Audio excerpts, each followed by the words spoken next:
आंखों से बहने वाले आंसू बड़े अलबेले हैं, जिंदगी में बहुत से झमेले हैं। कहना है कि आंखों से बहने वाले आंसू बड़े अलबेले हैं, जिंदगी में बहुत से झमेले हैं, मगर साथ मिले आप सभी का, मगर साथ मिले आप सभी का, तो हम कहाँ अकेले हैं, तो हम कहाँ अकेले हैं। दोस्तों, इसी वाणी के साथ आज हम नए उमंग और नए जोश के साथ आपके सफर की शुरुआत करने जा रहे हैं। आपके सामने लिखा है आपके डीएलएड प्रथम सेमेस्टर का सिलेबस, जो आपके साइंस का विषय है, उसी के परिप्रेक्ष्य में आज हम आपके सामने उपस्थित हैं।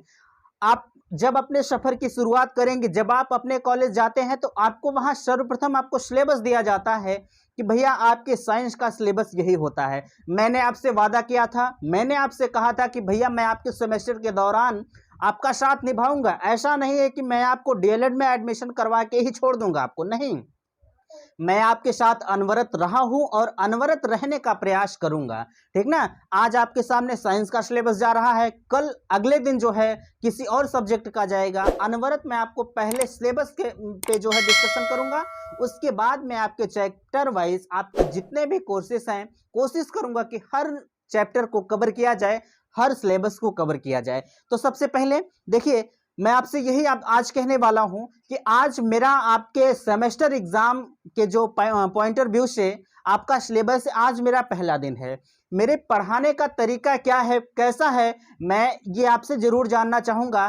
क्या मेरे पढ़ाने का तरीका आपको पसंद आ रहा है? और अगर पसंद आ रहा है तो प्लीज़ मैं आपसे यही कहूँगा, आप कुछ मत कमेंट करिएगा, बस इतना कमेंट कर दीजिएगा कि हाँ सर आपका तरीका समझ में आ रहा है। हालांकि मैंने आपसे पहले भी कहा था कि यूपी टेट लेवल का डेमो क्लास मैंने नंबर सिस्टम का एक बेहतरीन तरीके से देने का प्रयास किया है। मैंने अपने बहुत से लेक्चर में आपसे कहा था कि अगर आपको डेमो देखना है तो आप चले जाइए प्लेलिस्ट में, आप विजिट करिए पहले मेरे चैनल पर, उसमें जाइए, आप प्लेलिस्ट ओपन करिए, नंबर सिस्टम की बहुत सारी वीडियो वहां पर पड़े हुए हैं, आप डेमो के तौर पर वहां देख सकते हैं कि मेरी शैली क्या है, मैं कैसे क्या करता हूं, आप वहां से देख सकते हैं। फिलहाल वो बात की बात है, मैं आज आपसे बात करने वाला हूं आपके जो डीएलएड का प्रथम सेमेस्टर का साइंस का सिलेबस है उसी पर डिस्कशन है। देखिए, आज मैं सिर्फ आपके डिस्कशन करूंगा सिलेबस पर, बाकी इसमें मैटर क्या है, सिलेबस क्या होता है। सिलेबस आपको एक दायरा बताता है कि आपको इसी दायरे के अंदर रहना है, इसी दायरे में पढ़ना है, बाकी इसके अंदर भी बहुत सारे मैटर होते हैं। ऐसा नहीं है कि सिर्फ यही जो हमने लिख दिया यही पढ़ना है, नहीं। जैसे आपको सजीव वस्तुएं पढ़ना है तो सजीव वस्तुएं के अंतर्गत कौन कौन सी चीजें आती हैं, आपके सिलेबस में क्या रखा गया है, डिस्कशन उस पर होगा। हालांकि यहाँ सिलेबस है, चलिए सिलेबस आप देखिए।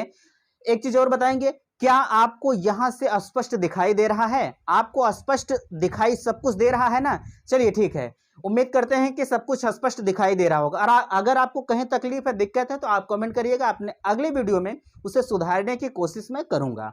देखिए, यहां लिखा है सबसे पहले सजीव वस्तुएं। ठीक ना, सजीव वस्तुएं आपके साइंस का सर्वप्रथम चैप्टर होता है सजीव वस्तुएं। सजीव वस्तुएं क्या होती हैं इसको मैं अभी नहीं बताऊंगा, सिर्फ आप सिलेबस देखिए, आपके सिलेबस में रखा क्या गया है। यार देखिए, अगर आप साइंस से पढ़कर आए हुए हैं भैया, अगर आपने साइंस जो है बीएससी किया है, चाहे आप बायो से हो चाहे आप मैथमेटिक्स से हो, आपके लिए डीएलएड का जो सिलेबस रखा गया है बहुत आसान है।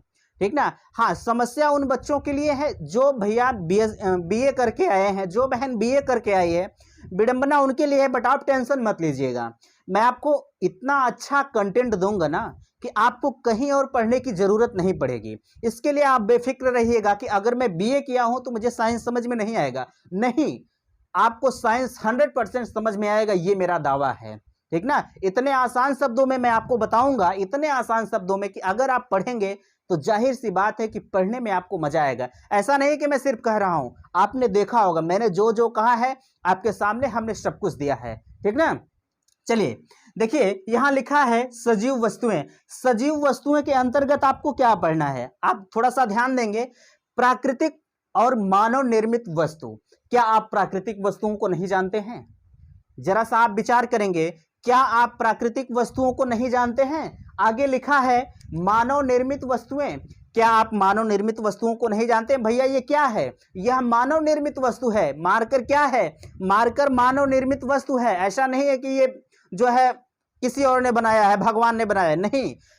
प्राकृतिक वस्तुएं जो प्रकृति ने बनाया है, और मानव निर्मित वस्तुएं जो मानव ने खुद निर्माण किया है। हमने जो निर्माण किया है वह मानव निर्मित होता है। ये आपका फोन क्या है? फोन भी मानव निर्मित वस्तु है, भगवान ने नहीं बनाया है। हाँ, भगवान ने हमको दिमाग दिया कि आप इस तरह से करिए, साइंस उसी तरह से करती चली गई। आज के समय में आप देख रहे होंगे हमारी टेक्नोलॉजी कितनी तेज निकल चुकी है और हम कहाँ मौजूद हैं ये आप जानते हैं। चलिए खैर, अपने सिलेबस से हम अलग नहीं जाना चाहते हैं। देखिए, मानव निर्मित वस्तु तथा उनका वर्गीकरण, जैसे आपने जब प्राकृतिक वस्तु और मानव निर्मित वस्तु दोनों पढ़ लिया, तो इनका वर्गीकरण आप कैसे करेंगे, उनका वर्गीकरण आपको करना है, ठीक ना। और यहाँ सजीव और निर्जीव वस्तुएं, भैया क्या आप सजीव और निर्जीव नहीं जानते? हम क्या है? हम सजीव हैं। ये क्या है? ये निर्जीव है। बोर्ड हमारा क्या है? बोर्ड भी निर्जीव है, ठीक ना। चलिए आगे क्या है, सजीव और निर्जीव वस्तु में अंतर, इतना तो आपको पता होगा, चाहे आप बीए ही किए होंगे। हालांकि ऐसा नहीं है कि मैं बार बार आपको कह रहा हूं आप बीए किए आपको साइंस कमजोर है, नहीं। एक से एक लड़के पढ़े हुए हैं, एक से एक लड़कियां पढ़ी हुई हैं, अगर वो बीए भी की हैं तो उनका साइंस बहुत स्ट्रांग लेवल का है, ठीक ना, ऐसी बात नहीं है। चलिए, सजीव और निर्जीव वस्तु में अंतर क्या है, पौधे और जंतु में अंतर क्या है? भैया एक चीज आप जानिएगा कि पौधे और जंतु में अंतर करना बहुत आसान है। बहुत ही आसान शब्दों में आपको बताने की कोशिश करूंगा, हालांकि आज नहीं, जब मैं इसके चैप्टर पर आऊंगा तो देखिए, ऐसा नहीं कि मैं आज इस चैप्टर को ले रहा हूं, कल इसको ले लूंगा, परसों इसको ले लूंगा, नहीं। चैप्टर वाइज चैप्टर मैं आपको दूंगा। अगर आप नोट्स भी बनाना चाहते हैं तो आप नोट्स भी बनाइएगा, ठीक ना। देखिए, अंतर व समानता, आगे जंतु, पौधे और जंतु में अंतर है और इनकी समानता क्या होती है। आगे क्या है, जंतु वनस्पतियों में वातावरणीय अनुकूलन, जैसे एक चीज जानिएगा, जो जंतु और वनस्पतियां हैं वो अपने वातावरण में कैसे एडॉप्टेशन करते हैं, इसका भी आपको पढ़ना है एक आसान से शब्दों में, ठीक ना। ये आपका पहला चैप्टर है। यहां आपका पहला चैप्टर मैंने कवर किया, सिलेबस सिर्फ। अभी इसमें कंटेंट क्या है वह बात की बात है, मैं आपको आगे दूंगा, ऐसा नहीं है, ठीक ना। एक चीज आप जानिएगा कि अगर मैं सिलेबस पर डिस्कशन आपके कर सकता हूं तो जाहिर सी बात है मैं आपके हर कंटेंट को देने की कोशिश करूंगा, जितने भी सिलेबस का डिस्कशन मैं यहां करूंगा, ठीक ना। चलिए, आपके सामने लिखा है वनस्पति जगत, किंगडम बॉटनिकल, ठीक ना।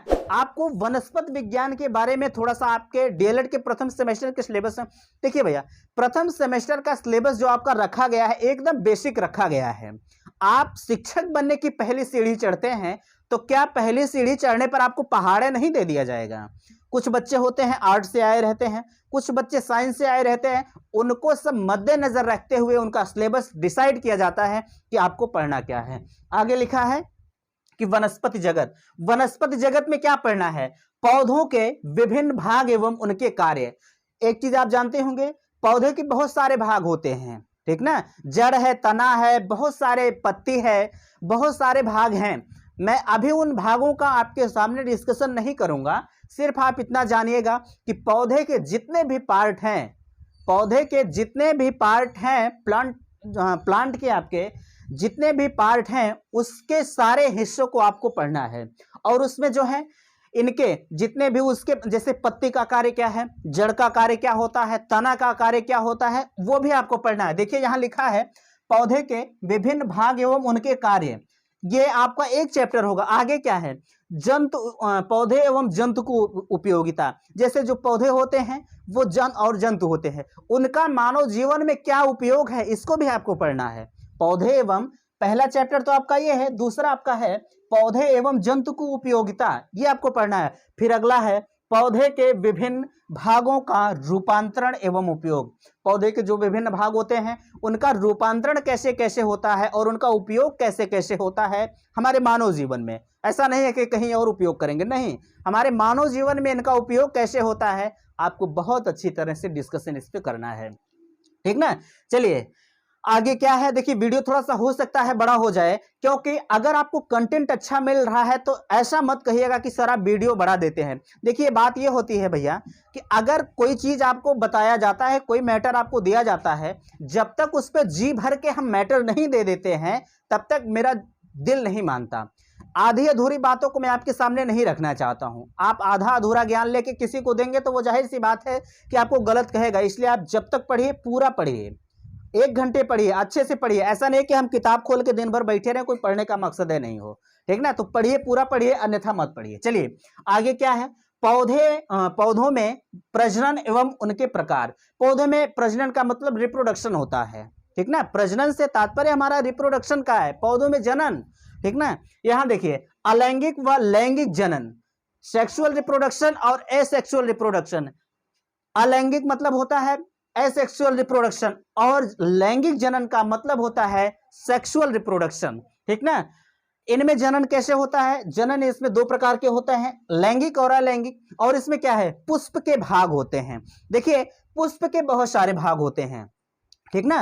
पुष्प के भैया मेरे बहुत सारे भाग होते हैं। जैसे अगर मैं आपको बात करूं, जैसे इसमें पुंकेसर हो गए, जायांग हो गए और पुतंतु, ऐसे से बहुत सारे पार्ट हैं। मैं सारे पार्ट को आपको क्लियर कराऊंगा।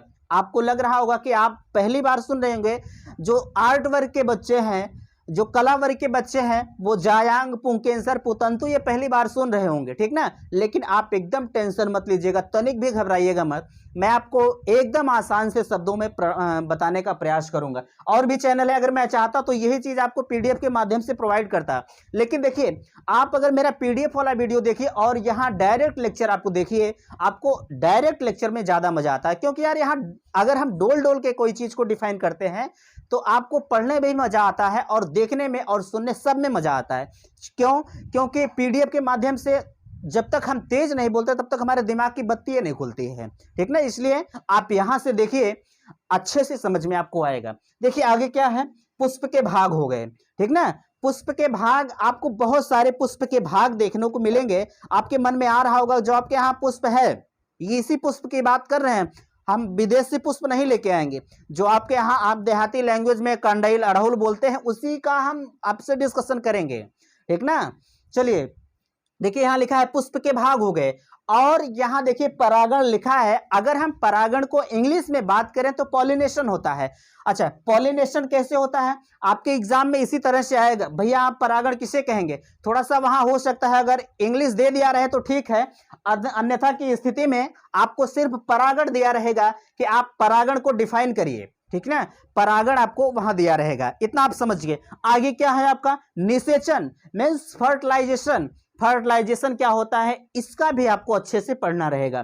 देखिए निषेचन बीजों तथा बीजों का प्रकीर्णन कैसे होता है, ठीक ना।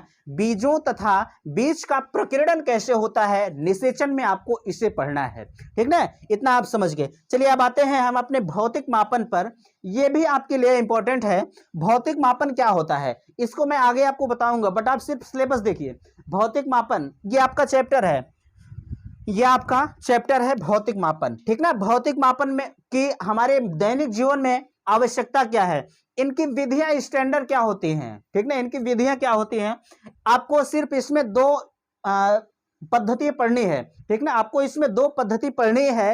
ये यमकेश पद्धति होती है और एक यसाई पद्धति होती है। यसाई या पुलिस को मत समझ लीजिएगा, यसाई एक पद्धति होती है, ठीक ना। सब इंस्पेक्टर नहीं होते हैं, ठीक ना, यहाँ यसाई होती है। और आगे क्या है पद्धति, ये एमकेएस पद्धति हो गई। मापन में प्रयुक्त उपकरण, जैसे अगर हम एमकेएस और एसआई पद्धति की बात करें तो हम एमकेएस और एसआई पद्धति का किस उपकरण से हम नाप सकते हैं, इसका आपको उपकरण पढ़ना है। जैसे यहां देखिए लिखा है रेन गेज, लिखा है रेन गेज लिखा और थर्मामीटर। इस ऐसे ऐसे बहुत सारे आपको हम जो है मापक पढ़ाएंगे और भी बताएंगे कि ये रेन गेज किस मात्रक के लिए आता है, थर्मामीटर किस मात्रक के लिए आता है। ऐसी सी बहुत सारी जानकारी हम आपको देंगे, बट आज सिर्फ आप जो है सिलेबस पर डिस्कशन करते हुए चलिए। देखिए यहां लिखा है गति एवं बल, ठीक ना। गति एवं बल आप कैसे क्या पढ़ेंगे, अगर मैं आपसे कहूं कि भैया आप थोड़ा सा गति एवं बल के बारे में हमको बताने का प्रयास करें तो आप क्या करेंगे, ठीक ना। जैसे अगर मैं आपसे कह रहा हूं कि गति एवं बल के बारे में थोड़ा सा आप बताएं तो आप क्या करेंगे। देखिए अभी मैं आपसे कह रहा था एमकेएस और एसआई, एसएससी, सीजीएस वगैरह बहुत सारी पद्धतियां हैं, मैं आपको सब पे चर्चा करूंगा। चलिए देखिए गति एवं बल, गति क्या है, मूवमेंट क्या है। गति को अगर हम इंग्लिश में बात करें तो मूवमेंट होता है, मोशन होता है, और बल की बात करें तो फोर्स होता है। ठीक ना। यहां देखिए गति क्या है, गति के नियम, गति के कितने नियम होते हैं, गति के प्रकार, गति के प्रकार हालांकि मैंने यहां लिखा है, गति के प्रकार हमने यहां लिखा है, और गति के जो नियम होते हैं उनका डेरिवेशन कैसे निकलता है सब कुछ मैं आपसे चर्चा करूंगा। ठीक ना। देखिए आपकी जो गति के प्रकार लिखी गई है वो रेखीय गति है, वृत्तीय गति है, घूर्णन गति है और दोलन गति है। इसको मैं बहुत अच्छी तरह से आपको डिफिनेशन करके एक एक डिफाइन करके बताने का प्रयास करूंगा। चलिए इतना आप समझ गए। देखिए यहां रेखीय गति है, वृत्तीय, घूर्णन और दोलन गति। ठीक ना, इतना आप समझ गए। आगे क्या है, आगे आपके सामने चाल दिया गया है, स्पीड, चाल दिया गया है। चाल की परिभाषा आपको पढ़ना है, सूत्र पढ़ना है, और इसमें मात्रक क्या होता है इसको आपको पढ़ना है। आगे क्या है, बल दिया गया है, पेशीय बल, गुरुत्वीय बल, चुंबकीय, घर्षण व विद्युतीय बल। बल के बारे में आपको जो पढ़ना है, यहां आप देख रहे हैं आपका पेशीय बल क्या होता है, गुरुत्वीय बल क्या होता है, और चुंबकीय बल क्या होता है, घर्षण मींस फ्रैक्शन बल क्या होता है, और आपके सामने विद्युतीय बल क्या होता है। इसकी भी चर्चा मैं जब आपके सामने चैप्टर वाइज पढ़ाते हुए आऊंगा तो आपको बहुत अच्छी तरह से डिस्कशन यहां से दिया जाएगा। ठीक ना। लास्ट में हमारा क्या आता है, पदार्थ एवं उनकी अवस्था। आपको पता होगा कि यह बहुत इंटरेस्टेड चैप्टर होता है, पदार्थ एवं उनकी आवश्यकता। ठीक ना। पदार्थ एवं उनकी आवश्यकता में पदार्थ की अवस्थाएं, जो आपकी पदार्थ की अवस्थाएं होती हैं वह जो है कितने प्रकार की होती हैं, पदार्थ की अवस्थाओं को आपको देखना है। पदार्थ की आवश्यकताएं जो होती हैं उसमें यह देखना है कि पदार्थ की अवस्थाएं जो है 3 प्रकार की होती हैं। ठीक ना। पदार्थ की अवस्थाएं 3 प्रकार की होती हैं, ठोस, द्रव, गैस। इसमें आपको कैसे क्या पढ़ना है, ठोस, द्रव, गैस की अगर हम बात करें भैया तो इसमें आपको क्या करना है ये आने वाले वक्त में मैं आपको बताऊंगा, आज नहीं। ठीक ना। अगर आज ही बताता तो बड़ा समय लगेगा और मजा भी नहीं आएगा, क्योंकि आप सीधे इसको ना पढ़ के यहाँ आएंगे, कूद जाएंगे एक सीढ़ी से लास्ट सीढ़ी पर, तो क्या आप सफल हो पाएंगे, कभी नहीं होंगे। ठीक ना। तो आप जो है जब भी पढ़िए सीरियल वाइज पढ़ते हुए चलेंगे तो आपको पढ़ने में भी मजा आएगा, सब कुछ करने में मजा आएगा। ठीक ना। देखिए यहां लिखा है ठोस, द्रव, गैस, गुण एवं संरचना। ठीक ना। पदार्थ की अवस्थाएं जो होती हैं उनके गुण क्या होते हैं, उनकी संरचना क्या होती है, इसको भी आपको देखना है। अगला क्या है, पदार्थों का घुलना। ठीक ना। पदार्थों का घुलना यहां आप देखेंगे, हाँ, पदार्थों का घुलना और मिश्रण के प्रकार। ठीक ना। पदार्थों का घुलना, जैसे अगर हम बात करें पदार्थ की अवस्था तो भैया पदार्थ तो घुलता भी होगा। ठीक ना। पदार्थ तो घुलता भी होगा, इसीलिए तो पदार्थों की अवस्था में जो है द्रव को रखा गया है, द्रव भी एक पदार्थ ही तो है। ठीक ना। गुण एवं संरचना, पदार्थ का घुलना, और आगे क्या है, मिश्रण के प्रकार। ठीक ना। मिश्रण के प्रकार जो होते हैं बहुत अच्छे होते हैं, इसको भी मैं आपको बताऊंगा। और हम जो मिश्रण होते हैं, जैसे आपने चीनी नमक पानी का मिश्रण अगर कर लिया तो, हालांकि चीनी नमक पानी का अगर हम मिश्रण कर लेते हैं, अगर इसे पृथक्करण करना चाहें तो पृथक तो नहीं होगा। अगर हम बात करें चीनी, बालू और नमक का, इसको अगर हम पृथक्करण करना चाहें तो इसे हम कर सकते हैं। इसी को मैं आपको बता रहा हूं, मिश्रणों का पृथक्करण कैसे किया जाएगा, इसको भी मैं आपको एक डिस्कशन के माध्यम से अपने जब साइंस की शुरुआत करूंगा तो आपको बताऊंगा। ठीक ना। आपके मन जो है छोटा सा एक और आपको बताना चाहूंगा, ये जो साइंस का सिलेबस आपके सामने दिया गया है इसके नीचे थोड़ा सा और था, बट वह आपके काम की चीज नहीं थी। उसमें जो है आपको चार्ट वगैरह बनाना है, जब आप विद्यालय जाएंगे तो साइंस के टीचर आपको खुद बताएंगे। ठीक ना। देखिए यहाँ लिखा है समय 1 घंटा, इसका मतलब ये है कि जब आपका साइंस का एग्जाम होता है डीएलएड का, सेमेस्टर 6 महीने के बाद आपका एग्जाम होगा। 11 अक्टूबर से आपका सिलेबस प्रारंभ हो रहा है, उसके बाद 11 अक्टूबर के बाद जब आपका 6 महीने समाप्त होगा भैया, तब आपका एग्जाम होगा प्रथम सेमेस्टर का। ठीक ना। तो अभी से आपके लिए बेस्ट ऑफ लक, आप अच्छे से पढ़िएगा। देखिए आपका समय 1 घंटे का होता है, आप एग्जाम देने जाएंगे सेंटर पर, 1 घंटे का आपको समय दिया जाएगा, और आपका पूर्णांक 25 नंबर का होता है। आपके साइंस का जो पूर्णांक होता है वह जो है 25 नंबर का होता है, और 25 नंबर में आपको 12 नंबर पाना मस्ट होता है। अगर आप 11 नंबर पाते हैं तो आप फेल हैं। ठीक ना। 11 नंबर अगर आप पाते हैं तो फेल हैं, आपको 12 नंबर पाएंगे तब आप पास माने जाएंगे। ठीक ना। 12 नंबर पाएंगे तो आप पास माने जाएंगे। आप एक चीज नोट कर लीजिएगा कि मैं कभी आपको इतना विश्वास दिलाता हूं कि आपको अच्छे से अच्छे मार्क दिलवाने की कोशिश मैं यहां से करूंगा। लेकिन आपको एक काम करना होगा। आप अच्छे मार्क कैसे पाएंगे? मैं यहां चिल्ला के रख दूंगा, आप पढ़ेंगे नहीं तो मजा नहीं आएगा आपको, ठीक ना। आपको जो मैं मैटर दूंगा, जो मैं मैटर प्रोवाइड करूंगा, सिर्फ आप उतना पढ़ लेंगे ना तो कोई माइक लाल नहीं आपको रोक पाएगा यार, ये मेरा दावा है। जब आप परीक्षा दे के आएंगे ना तो आप आएंगे सीधे आर्यन इंस्टीट्यूट को, कमेंट करेंगे कि सर आपने लेक्चर जो दिया है सारा का सारा क्वेश्चन फंस गया है, ठीक ना। इसीलिए मैं कह रहा हूं कि अगर आप पहली बार चैनल पर विजिट कर रहे हैं तो चैनल को सब्सक्राइब जरूर करें, ठीक ना। आपके लिए सबसे बेस्ट और सबसे अच्छा चैनल ये मैं आपके सामने दे रहा हूं। अगर आपको वीडियो पसंद आ रहा है तो फिर से मैं कहना चाहूंगा कि अपने दोस्तों में शेयर जरूर करें और हाँ, लाइक जरूर करें। क्यों? क्योंकि अगर आप लाइक करते हैं तो उससे थोड़ा सा मुझे मोटिवेशन होता है कि बच्चे मुझे पसंद कर रहे हैं, हमारे पढ़ने का तरीका उन्हें समझ में आ रहा है। इसलिए मैं कह रहा हूं कि वीडियो को लाइक जरूर करें और कमेंट जरूर करें कि वीडियो आपको कैसा लगा। ठीक, तो थैंक्स, धन्यवाद।